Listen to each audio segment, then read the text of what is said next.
से फांसी की सजा हुई और 3 बार उसे फांसी के फंदे पर लटकाया गया, लेकिन उसके बावजूद वो बचा। ये पूरी कहानी क्या है आपके सामने है। बात ये आज से करीब 145-50 कितने साल हो गए होंगे, 1884 की, 1884 की। इंग्लैंड में एक गांव था। उस गांव में एक बुजुर्ग लेडी रहती थी और बहुत ही अमीर बड़े परिवार से, बड़े लोगों के साथ उनका उठना बैठना था, लेकिन वो सिंगल थी, उन्होंने शादी की नहीं थी। उनका नाम था एमा एनी काइसे। एमा एनी काइसे एक 55-60 के आसपास उम्र, द ग्लेन यहाँ वो रहा करती थी और अकेली थी, जो कि शादी वादी ही नहीं थी। तो उनके घर में 4 नौकर थे।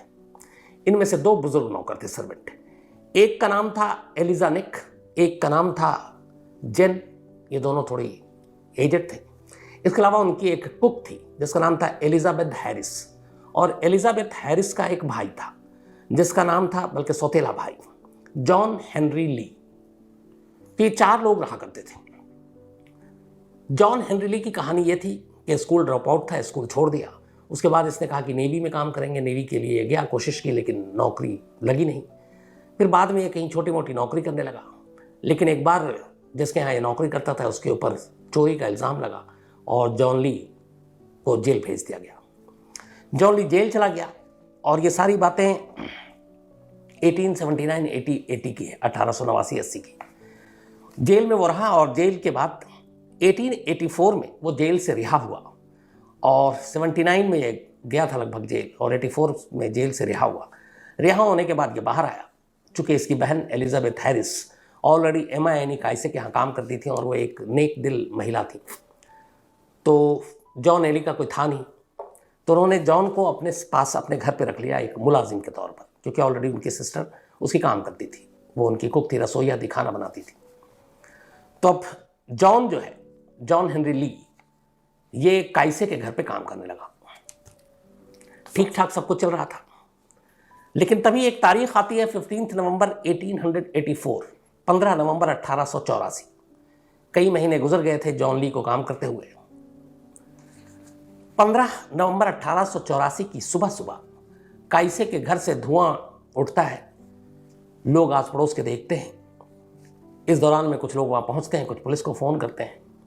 पुलिस की टीम आती है, घर के अंदर दाखिल होती है, तो देखती क्या है कि ग्राउंड फ्लोर पे काइसे की लाश पड़ी है और काइसे का गला कटा हुआ था, तेज धार हथियार से काटा गया था। सर पे उनके 3 गहरे जख्म के निशान थे। और उस वक्त उस घर में काइसे की लाश के अलावा एक ही शख्स था और वो था जॉन ली। और जॉन ली को पुलिस ने पूछताछ की तो उसने कहा कि वो सो रहा था, अचानक उसे धुएं की स्मेल आई और उसे लगा घर में आग लग गई है। तो भागा अपनी मालकिन काइसे की तरफ, लेकिन वहाँ जाकर उसने देखा कि काइसे खूनम खून ज़मीन पर, फर्श पर पड़ी हैं। उसने फिर आग बुझाने की भी कोशिश की, लेकिन फिर तब तक पड़ोसी आ गए, फिर पुलिस आ गई। तो ये जॉन ली का बयान था। अब लाश को भेज दिया गया पोस्टमार्टम के लिए। जॉन ली से पुलिस पूछताछ कर चुकी थी। अब इसके बाद पुलिस ने, जब बाकी सारे नौकर आए, उनसे पूछताछ की तो उस घर में जॉन ली के अलावा 3 और लोग थे जो सर्वेंट के तौर पे काम करते थे, जेन, एलिजा निक और एलिजाबेथ हैरिस। एलिजाबेथ हैरिस उसकी सौतेली बहन थी। तो इन तीनों ने बताया कि पिछली रात वो यहाँ थे नहीं, वो कहीं गए हुए थे। तो उस घर में अकेला जो है जॉन ली था और ओनर जो थी वो थी। फिर पुलिस ने तफ्तीश की तो पता चला कि घर के अंदर कोई फोर्सफुल एंट्री नहीं है, कोई जबरन अंदर घुसा नहीं है, पड़ोसियों ने भी किसी को आते जाते देखा नहीं। फिर पुलिस की नज़र पड़ी जॉन ली के एक हाथ पर, देखा हाथ पे एक कट का निशान है। पुलिस ने उससे पूछा तो उसने कहा कि वो काइसे को बचाने के लिए जब गया तो धुआं कमरे के अंदर भरा हुआ था, तो उसने एक कांच की खिड़की जो है वो तोड़ी, उसकी वजह से चोट लग गई। लेकिन ये सारी चीज़ें पुलिस को एक तरह से ली के ऊपर शक पैदा करवा रही थी और पुलिस का ये मानना था कि घर के अंदर कोई आया नहीं बाहर से और कोई था नहीं, इकलौता यही है और एक लाश पड़ी है, हाथ पे कट का निशान है, हो सकता है इसी ने कत्ल किया और उसी दौरान में ये जख्म के निशान भी आए। पुलिस ने अगले ही दिन जॉन ली को गिरफ्तार कर लिया अपनी ही ओनर के कत्ल करने के इल्ज़ाम में। जॉन ली लगातार कहता रहा कि मैं बेकसूर हूँ, मैंने कत्ल नहीं किया। लेकिन पुलिस का कहना था कि इस घर में कोई और नहीं था, बाकी नौकर भी नहीं थे और तुम्हारे ऊपर जख्म के निशान भी है। तो पुलिस अब 16 नवंबर 1884 को, यानी कि कत्ल के अगले ही दिन, ली को गिरफ्तार करके ले जाती है। अच्छा, उस ज़माने में, उस दौर में एक कानून था कि अगर किसी के ऊपर कोई चार्ज लगता है तो उसको अपने आप को डिफेंड करने का मौका नहीं मिलता, जैसे आजकल है कि आप साबित कर सकते हैं कि आप कसूरवार हैं या नहीं है।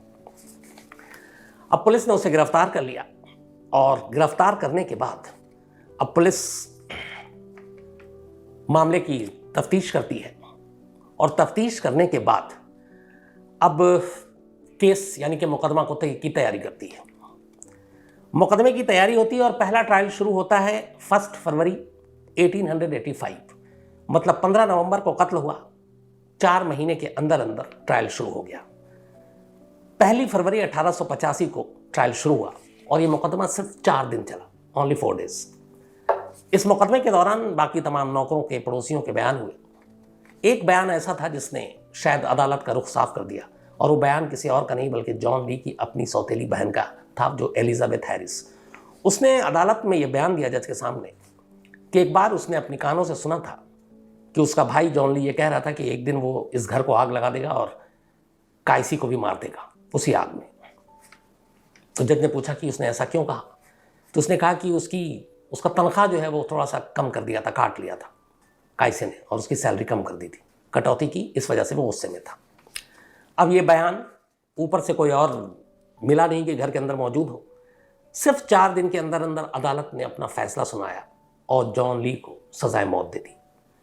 कहा कि इसको फांसी पर लटका दिया जाए। उस वक्त ब्रिटेन में, इंग्लैंड में सजाए मौत जो है वो फांसी का फंदा जो है गले में डालकर ही दी जाती थी।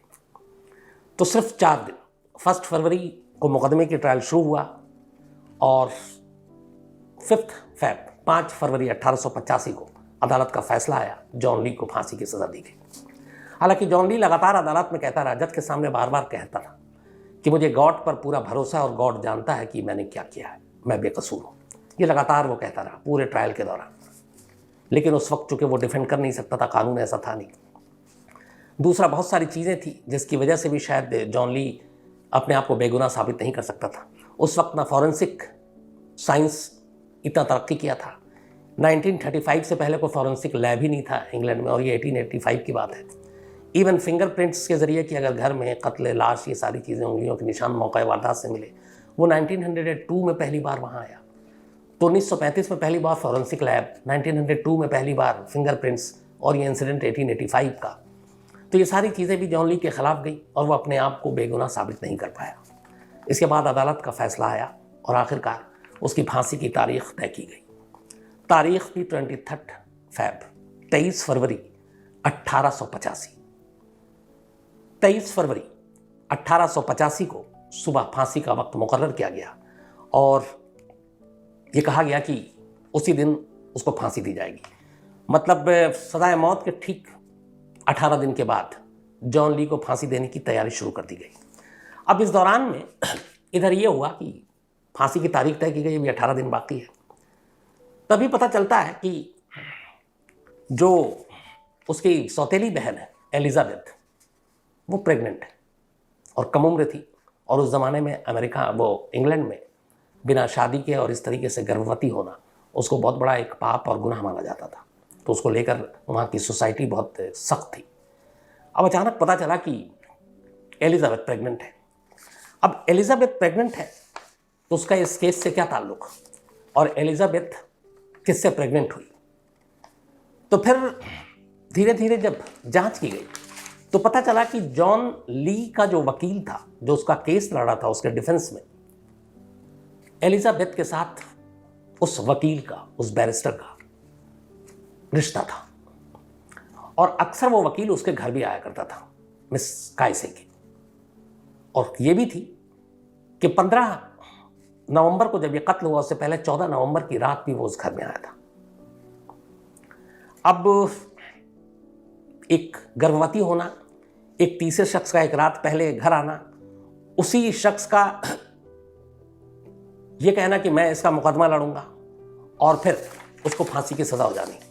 तो क्या इस कत्ल में एलिजाबेथ हैरिस के उस गुप्त जो बॉयफ्रेंड है, जिसकी वजह से वो प्रेग्नेंट हुई, कहीं उसका हाथ तो नहीं था? उसका नाम टेम्पलर था। लेकिन इस बारे में कभी इन्वेस्टिगेशन या जांच हुई नहीं। इधर फांसी की सजा हो गई और अब तारीख भी तय हो गई 23 फरवरी 1885। सुबह को फांसी दी जानी थी। अब एग्जिटर जेल, ये इंग्लैंड में ही है, एग्जिटर जेल में ही बंद था जॉन ली और वहीं पर 23 फरवरी की सुबह फांसी की तैयारी की गई। उस वक्त पूरे इंग्लैंड में एक जल्लाद था जो बहुत ही फेमस था, उसका नाम था जेम्स बैरी। जैसे अपने यहाँ आपने देखा होगा भी कल्लू जल्लाद और ये सारे। तो जेम्स बैरी ने कई लोगों को फांसी के तख्ते पर फांसी का फंदा पहनाया और लीवर खींचा, तख्ता खींचा और फांसी की सज़ा को कंप्लीट किया। जेम्स बैरी को एक होनहार, अपने पेशे का माहिर और एक अच्छा जल्लाद माना जाता था। जॉन ली को फांसी देने की जिम्मेदारी जेम्स बैरी को सौंपी गई। 23 फरवरी की सुबह तय वक्त पर फांसी घर में जॉन ली को लाया गया, प्रेयर हुई। उसके बाद उस तख्ते के पास, उससे पहले उसके हाथ और पैर बांध दिए गए थे, तख्ते पर चढ़ाया गया। तख्ते पर चढ़ाने के बाद चेहरा ढका गया, वैसे ही जैसे अपने इंडिया में जैसे लास्ट आपको निर्भया का बताया। सब कुछ होने के बाद अब घड़ी की तरफ देखा गया और मजिस्ट्रेट का इशारा होना बाकी था। तय वक्त पर मजिस्ट्रेट ने इशारा दिया। जेम्स बैरी ने लीवर खींचा। लीवर खींचने के बाद तख्ता हटना था, पैर को नीचे जाना था और पूरे बॉडी को हवा में झूलना था ताकि फंदा कस जाए और उसकी सांसें रुक जाए। मजिस्ट्रेट के इशारे पर जॉन बैरी ने लीवर खींचा, तख्ता नहीं हटा। तख्ता अपनी जगह कायम और जॉन ली के पैर उसी लकड़ी के तख्ते पर कायम। अब जॉन बैरी के साथ ये पहली बार हुआ। उसे लगा कि ये क्या हुआ है। उसने दोबारा लीवर खींचा, फिर तख्ता नहीं खुला। अब वो क्या करे? इस सारी चीज़ों को देखकर वो परेशान हो गया, सामने वाले परेशान लगा कि कुछ टेक्निकल फॉल्ट है। लेकिन कई बार लीवर खींचने के बाद भी जब तख्ता नहीं खुला तो जॉन बैरी ने लीवर से अपना हाथ हटाया। इसके बाद सामने जेलर मजिस्ट्रेट को देखा। फिर यह तय हुआ कि जॉन ली को पहले हटाओ यहाँ से। उसके गले से फंदा वापस निकाला गया और उसको उस लकड़ी के तख्ते से किनारे ले जाया गया, फर्श पर खड़ा किया गया। अब मजिस्ट्रेट ने जॉन बैरी जल्लाद से कहा कि आप दोबारा देखो कि तख्ता क्यों नहीं खुल रहा है। अच्छा, हर फांसी से पहले ट्रायल होता है, ये भी आपको बताया था मैंने। तो उसमें बाकायदा जिस शख्स को फांसी देनी है उसके कद काठी वजन के हिसाब से एक डमी, एक पुतला तैयार किया जाता है और उसको फिर वैसी फांसी दी जाती है, चेक करने के लिए कि सब कुछ बैलेंस, वजन, रस्सी का फंदा टूटेगा तो नहीं। जॉन ली की फांसी से पहले भी ऐसे ट्रायल हो चुके थे और वो डमी मौजूद था। अब वहाँ पे अफरा तफरी हो गई कि ये क्या हुआ, लकड़ी का तख्ता है, हट नहीं रहा लीवर खींचने पर भी। फौरन उस डमी को मंगाया गया और जॉन ली वहीं खड़ा हुआ है। उसके चेहरे से अब भी नकाब नहीं हटाया गया है, चेहरे पे अब भी उसके नकाब है, हाथ पैर बंधे हुए हैं। उस डमी को बुलाया गया जो कि जॉन ली के ही कद काठी और वजन के बराबर का था। उस पुतले को अब उस लकड़ी के तख्ते पर खड़ा किया गया, गले में रस्सी का फंदा डाला गया। जॉन बैरी अपनी जगह पर गया, उसने लीवर खींचा, तख्ता खुल गया, पुतला हवा में झूल रहा है। देखकर वहां खड़े तमाम लोगों को एक राहत भरी सांस ली कि चलो ठीक हो गया।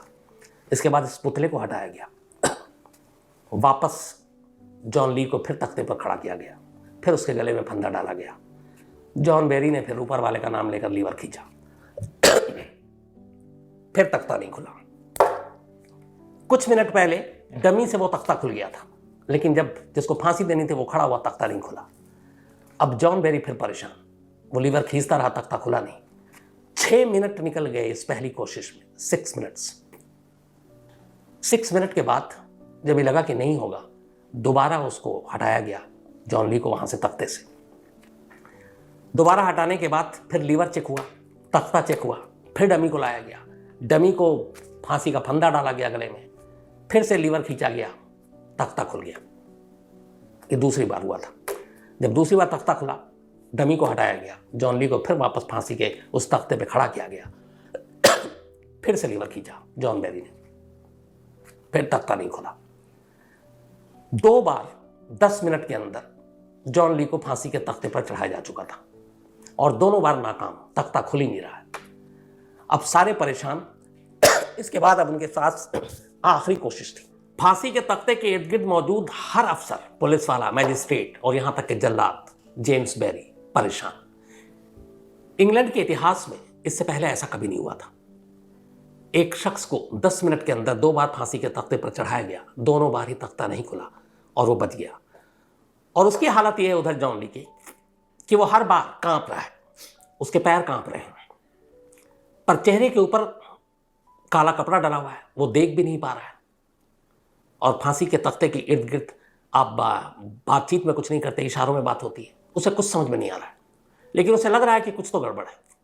अब 10 मिनट 2 कोशिश नाकाम। अब लास्ट चांस बचा था। इंग्लैंड के कानून के हिसाब से अगर कोई टेक्निकल फॉल्ट या कुछ ऐसी चीजें आती हैं तो आप 3 कोशिश कर सकते हैं, चौथी कोशिश की इजाजत नहीं है। अब तीसरी और आखिरी कोशिश, आखिरी चांस, जॉन ली की जिंदगी और मौत का फैसला इस तीसरी कोशिश में होना था। जॉन ली को फिर वापस खड़ा किया गया, फिर उस डमी को बुलाया गया, उस डमी को लाया गया, उसके गले में फांसी का फंदा डाला गया, तख्ते पर खड़ा किया गया। जेम्स बेरी ने सब कुछ जांचा, लीवर चेक किया, तख्ता चेक किया। इसके बाद फिर उसने लीवर खींचा, तख्ता खुल गया, डमी नीचे। 3 बार डमी के साथ लीवर खींचा गया, तीनों बार तख्ता खुल गया। लेकिन 2 बार जॉन ली के साथ लीवर खींचा गया, तख्ता खुला नहीं। अब तीसरी कोशिश, तीसरा ट्रायल कामयाब हो चुका था, डमी के साथ तख्ता खुल चुका था। इसके बाद एक बार फिर से सब कुछ चेक किया गया, फिर इशारा हुआ, अब वापस जॉन ली को उस फांसी के तख्ते पर तीसरी बार खड़ा किया गया। ये 15वां मिनट था इस पूरे मौत के खेल का। तीसरी बार खड़ा किया गया, तीसरी बार बहुत ही कायदे से हर एक चीज की बारीकी से देखने के बाद फिर इशारा होता है मैजिस्ट्रेट का। जेम्स बेरी धड़कते दिलों के साथ तीसरी बार लीवर खींचता है, इस उम्मीद में कि अब तक जो कभी नहीं हुआ इस बार भी ना हो और ये फांसी कामयाब तरीके से अंजाम तक पहुंचे। लीवर खींचता है, तीसरी बार भी तख्ता नहीं खुलता। जॉन ली उसी तख्ते पर खड़ा है, दोनों हाथ पीछे की तरफ बंधे, दोनों पैर एक दूसरे से लगाकर बंधे हुए रस्सी से, और वो तख्ते के ऊपर है। 3 अटेम्प्ट हो चुका था, कानून ने जितनी इजाजत दी वो तीनों पूरा हो चुका था। अब चौथी कोशिश नहीं कर सकते थे क्योंकि इंग्लैंड का कानून इसकी इजाजत नहीं देता था। मजिस्ट्रेट ने इशारा किया इस फांसी की कार्रवाई को रोक दिया जाए। इसके बाद जॉन ली के चेहरे से काला नकाब हटाया जाता है, दोनों हाथ खोले जाते हैं, पैर खोले जाते हैं, और वो हैरान परेशान कि हो क्या रहा है। इसके बाद उसे पता चलता है कि वो 3 बार मौत के कितने करीब से वापस आया और तीनों बार तख्ता हटा नहीं। फिर उसे वहां से निकालकर उसी जेल में जिस सेल में वो बंद था उस सेल में रख दिया जाता है। एक इंक्वायरी का ऑर्डर होता है, वो सारी चीज़ों की फिर से चेकिंग होती है। जेम्स बेरी की साख पर भी बट्टा लगा था, इंग्लैंड का सबसे कामयाब जल्लाद। जब सारी चीज़ें होती हैं तो ऐसी कोई भी एक फॉल्ट नहीं निकलता कि तख्ता क्यों नहीं खुला। और हैरानी की बात यह थी कि जब जब जॉन ली के ही कद काठी और वजन के बराबर के डमी को उसके ऊपर रखा गया, तख्ता खुल गया लीवर खींचते ही। लेकिन जब खुद जॉन ली खड़ा होता तो तख्ता नहीं खुलता। इंक्वायरी हुई, उसमें कोई फॉल्ट ना जल्लाद का निकला ना बाकी चीज़ों का।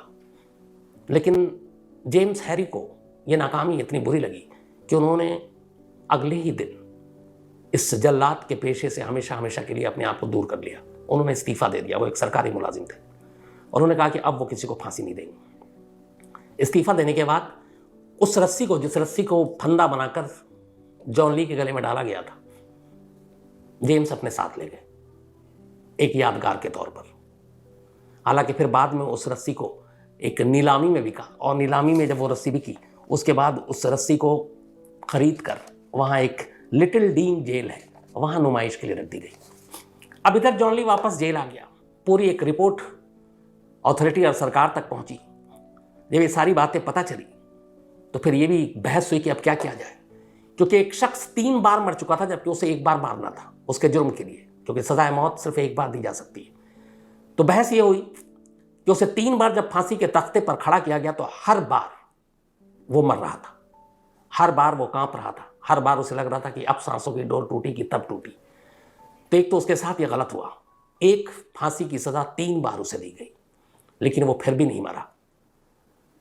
तो अब क्या किया जाए? मामला फिर इंग्लैंड की क्वीन विक्टोरिया तक पहुंचा और क्वीन विक्टोरिया ने जॉन ली की सजाए मौत को माफ करके उसकी सजा को उम्र कैद में तब्दील कर दिया। उन्होंने कहा कि शायद इसकी किस्मत में मौत नहीं है, इसलिए इसको उम्र कैद में बदल देते हैं। अब उसकी सजा उम्र कैद में बदल दी गई। उम्र कैद में वो उसी जेल में रहा जॉन ली, और करीब 53 साल की जब उसकी उम्र हुई तो फिर 8 दिसंबर 1907 को 22 साल के बाद जॉन ली एग्जिटर जेल से रिहा हो गया। 22 साल उसने को टोटल जेल में काटे। 1907 में वो रिहा हो गया, तब उसकी उम्र थी 53 ईयर्स। रिहा होने के बाद जब वो बाहर आया तो कहते हैं कि वो एक मशहूर हस्ती बन चुका था, क्योंकि हर तरफ कई इसकी कहानी मशहूर हो चुकी थी कि एक शख्स था जिसे फांसी के तख्ते पर चढ़ाया गया और 3 बार वो बच गया, और ये दुनिया का पहला शख्स है। बाद में उसने अपनी किताब भी लिखी और फिर धीरे धीरे कहते हैं कि वो इंग्लैंड से गुमनामी की ज़िंदगी जीते हुए गायब हो गया। इसके बाद जॉन ली कहाँ गया किसी को मालूम नहीं, लेकिन फिर जॉन ली के बारे में कुछ लोग खोज करते हैं और आखिरकार खोज के बाद ये पता चलता है कि जॉन ली ब्रिटेन से निकलकर अमेरिका चला गया था। तो खबर ये आई कि वो अमेरिका चला गया। इसके बाद उसकी कहानी के पीछे बहुत सारे जर्नलिस्ट, बहुत सारे लोग पढ़े, फिर उसके ऊपर एक किताब लिखी गई और उस किताब का नाम था, जो लिखी गई, the man they could not hang, और इसी नाम से जॉन ली मशहूर हो गया। इस किताब के लिखने वालों ने जॉन ली के बारे में तमाम खोजबीन की और आखिर में उन्हें कामयाबी मिली। 2009 में अमेरिका के फॉरेस्ट होम सिमेट्री में, जो मिलावकी में है, वहाँ एक कब्र मिली और उस कब्र के ऊपर एक नाम लिखा था, जेम्स ली। जॉन ली अब जेम्स ली बन चुका था और जेम्स ली के नाम पर ही वो अमेरिका में रह रहा था। करीब 80 साल की उम्र थी जब उसकी मौत हुई, और कहते हैं कि 1945 में जेम्स ली की मौत हुई थी। तो अमेरिका जाकर उसकी मौत हुई। अब इस जेम्स ली या जॉन ली की पूरी कहानी को लेकर बहुत सारी बातें हुई। किसी ने कहा कि यह चमत्कार था। खुद जॉन ली जब बाहर आया तब उसने खुद एक किताब लिखी और उसने कहा कि जब वो 4 दिन का ट्रायल चल रहा था और वो कोर्ट के अंदर था, तो जज लगातार जब पूछ रहा था तब वो सिर्फ एक बात कहता था और हमेशा काम एंड कूल रहता था। उसे कभी कोई बदहवासी या घबराहट नहीं हुई। बोला पता नहीं मेरे अंदर कहाँ से ये कॉन्फिडेंस था कि जैसे कोई है ताकत जो मुझसे कुछ कह रही है। तो सिर्फ एक लाइन कहता था कि मुझे मेरे गॉड पर भरोसा है और मेरा गॉड जानता है कि मैं बेकसूर हूँ। यही लाइन वो आखिरी तक कहता रहा। और क्या पता जो 3 फांसी की कोशिश हुई उसके साथ, उसके गॉड ने ही उसकी मदद की, क्योंकि डमी में तो तख्ता खुल रहा था लेकिन जॉन पे तख्ता नहीं खुल रहा था। तो ये है दुनिया की अब तक की सबसे अजीब कहानी, मैंने जो शुरू में आपसे कहा। और ये वो कहानी जिसमें एक शख्स को 3 बार फांसी देने की कोशिश की, 3 बार बच गया और फिर उसकी उस फांसी की सज़ा को ही ख़त्म करके उसे उम्र कैद की सज़ा दी गई। फिर वो बाहर आया। तो ये कहानी ये थी।